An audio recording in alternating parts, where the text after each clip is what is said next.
dangerous societies is usually persona non grata with those who have been the beneficiaries of the system.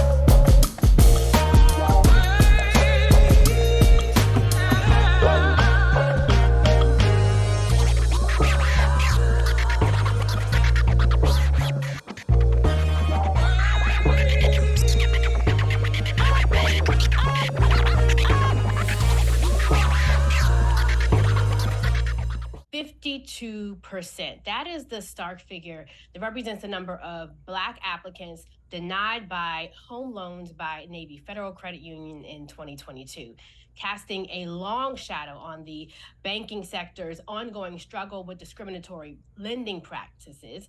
And on today's segment of On the Record with Al Sharpton, I'm so excited to have him with me to talk about this issue, one that he is on the forefront with, along with attorney Ben Grump. And we're going to talk about how this case that he has, and also could this signal a turning point in this enduring battle of redlining in banking? And I want to dive straight into it. Rev Sharpton, thank you for joining me on the record today. Well, thank you for always being on point, Ebony. I think this is an important issue.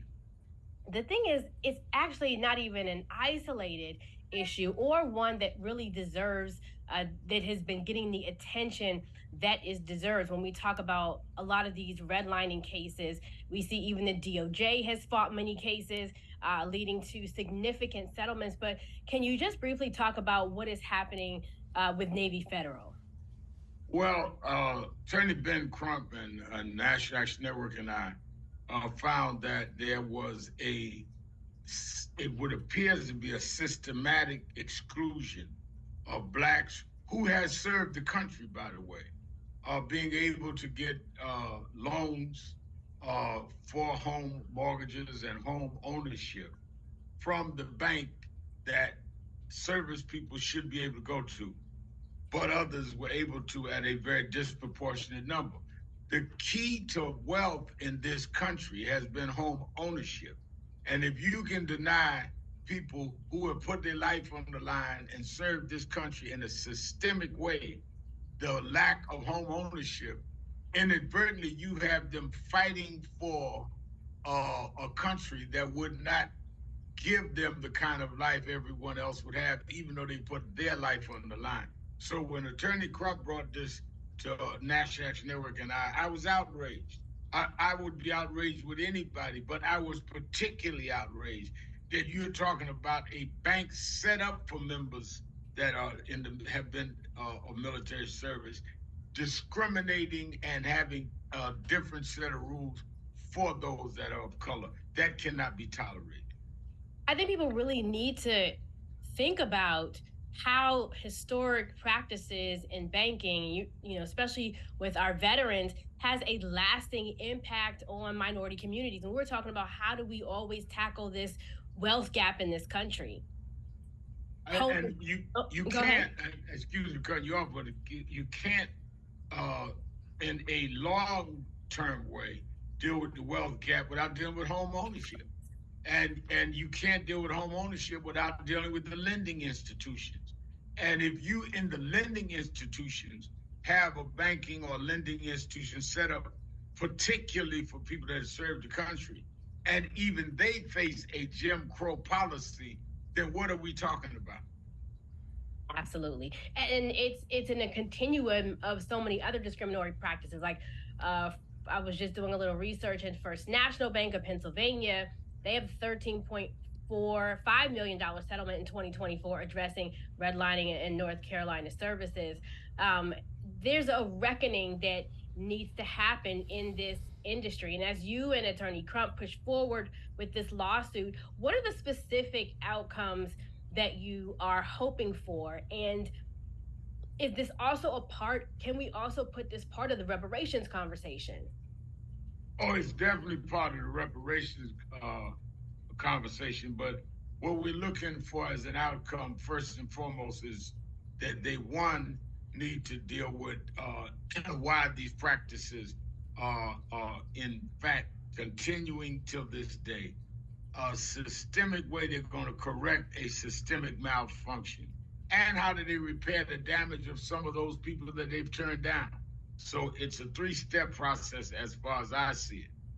But I think that clearly, in terms of reparations, don't forget the promise out of slavery was 40 acres and a mule.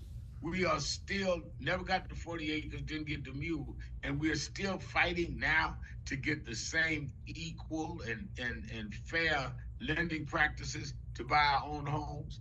And again, I keep emphasizing, even if we put our bodies on the line for this country, we still come back and they want to deem us all as renters.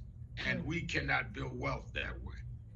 As I was looking at this story, and we see the banking industry changing, more online banking.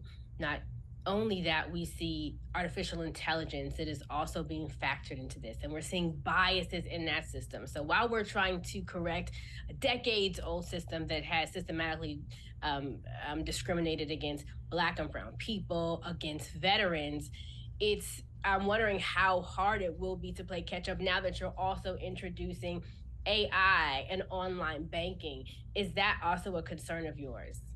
Very much so, because the manipulation of AI and the manipulation of technology in terms of how it's expressed through media is very much a concern. Because even without these interferences, we've discriminated. Now you've given people new tools to fabricate, distort, and we have no control over that. And one of the things that I've said to the people in the White House is that there must be a real aggressive way to wrestle down these falsities. And there needs to be a real eye on how it is disproportionately going to make vulnerable people of color, particularly Black people.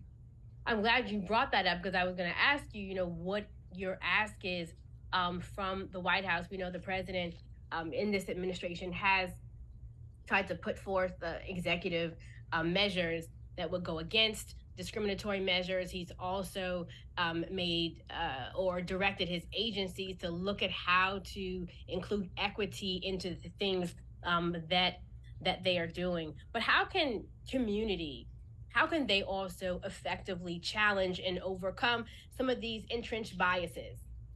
I think that they've got to be vigilant and report them. And if they cannot get any movement on their local level, they need to report them to people like National Action Network, so it becomes part of our general push. This is an election year. Not only is the president up for re-election, people all the way down to their local districts are up for re-election. If there ever was a time you have leverage to make people respond, particularly if you get groups like us to press them, now's the time, because everybody is counting votes, and you need to make noise now, particularly when we're looking at these issues, and particularly around being aware how AI and other social media is going to distort.